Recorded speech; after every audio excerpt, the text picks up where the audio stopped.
Ringo TV Reactions, back at you again with another one. Make sure you rate, comment, and subscribe. This is part 2, ladies and gentlemen, part 2. I'm your host, Ringo. You already don't know what it is. My wife, Mello. Continuing back off where we left off because my camera actually ran out of space. We were talking about how people that come or move to North Carolina, right? A lot of times they come from states like New York. They may come from, a state where their way of life is different. And they may come down to North Carolina to have a better life or maybe to seek peace and quiet. And when it comes to racism or the challenges they may face with their children, it may be a culture shock determined on like the way we were living like in New York, because in New York, it's a more fast-paced state. It's very noisy. There's a lot of crime in New York.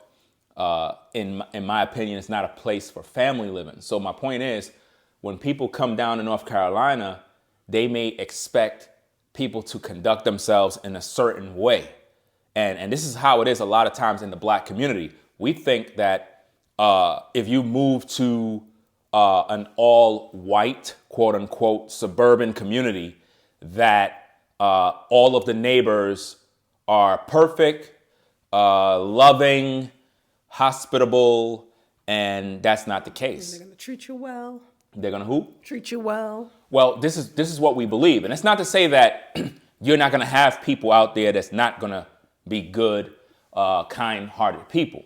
My point is, when we found out what the school had to say regarding children calling black kids black monkeys and the N-word, to know that that's the school where our kids attend was pretty shocking, because in New York, we didn't have to deal with that. And if I'm correct, the school where our daughters went to in New York was predominantly white. Right. Predominantly white. And none of that. None of that what? None of that has taken place. And if it did, maybe it was more subtle. Well, it never really happened. It never happened because I never heard of, any we never got letters. Yeah. We never got any letters saying, we just want to inform the parents about students doing X, Y, and Z. We never had those issues. Yeah. And that's in New York. So what I realize is, in New York, it seems as if though racism is more hidden. Yeah. And most of the youth know better than to do that. And to me, that is interesting, because when you move out to the South, you hear about how people are more hospitable, they're more kind. So you don't think of those. You don't think about it, but also you have to be prepared for it. So all I'm saying is, if you're a parent and you want to come down to North Carolina, I'm not saying that everybody in North Carolina is a racist. That's not what I'm saying. I've met some very hospitable people. I've been to various stores, and the way people treat you is way different than in New York. Everyone talks to you. Everybody talks to you. Help you, assist you. They'll help you. Yeah. And if you say you're from out of town, they'll be quick to tell you different places you can go with your family, and so on and so forth. So I don't want you to be discouraged and think that if you come down to North Carolina, that everyone who is not a so-called black person is a racist. That's not what I'm saying. What I'm saying is you have to be prepared for the unthinkable. We were not one who was expecting that the school we sent our children to would have a pocket of young kids that felt this way about black people. Especially coming from an elementary school, right. Wow. Right. It's like, wow, they're not even like in high school. So it's like, what are they doing in high schools? Exactly. In the middle schools too. Yeah. Like what exactly are they saying? Like, are kids being bullied? Are they being harassed? So these are kind of things that we're going to have to now prepare our children for even more.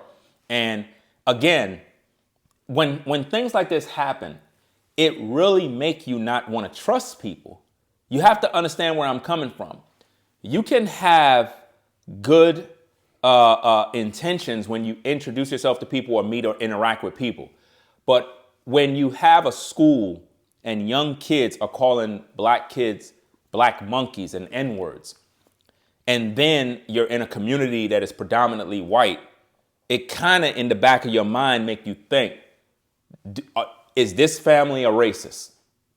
Is this family this way? Like you're wondering, like, what's going on in people's homes? You know, like, what are they training their children? Right, because if children are thinking this way, what are their parents saying?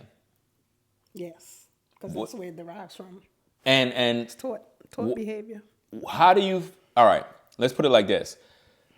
As a mom, do you feel that, because we know there's children in this community that go and attend our children's school. Right. Do you feel that it's a possibility that parents in this community may be racist?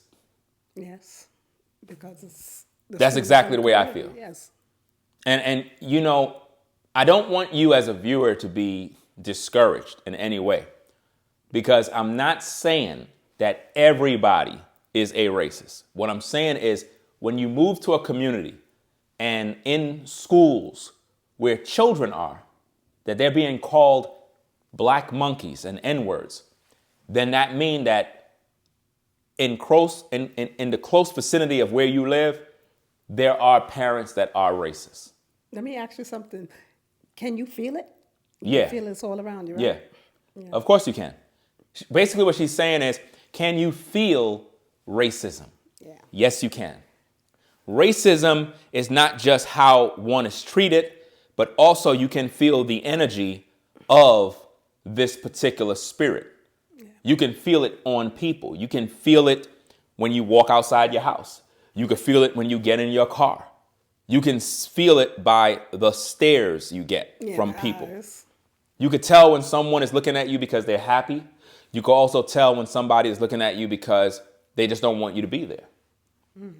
And a lot of times when people come down to North Carolina, because believe it or not, a lot of people are moving down to North Carolina from different states. Yeah, there are many different people coming here. Many. From many different states. Different states, they're coming down here. So for all the people that I met, they said they're from Tennessee, they're from California, Maryland. Bring the mic up. Don't Maryland, get comfortable. Where? Things like that. So they're what? Go ahead, continue. No, you said they're from Maryland, Tennessee. You have to explain. Pennsylvania, all over. Okay. And why they came to North Carolina? For a change, or they met their spouse. Okay. You know, things like that. So basically, ladies and gentlemen, in a nutshell, our experience in North Carolina, for me, is way better than New York. The thing that I want you to get is it comes with a price. Because in New York, racism is hidden. It's not like people walking around the street calling you N-words. They know better. But now when you move deeper into the South, there are such things as communities. I don't know if you know this. Some of you may know this. But there are communities in the South where it's called a particular name. I may have to do a part 3, where these are communities that are predominantly white, and in these communities, they don't want black people.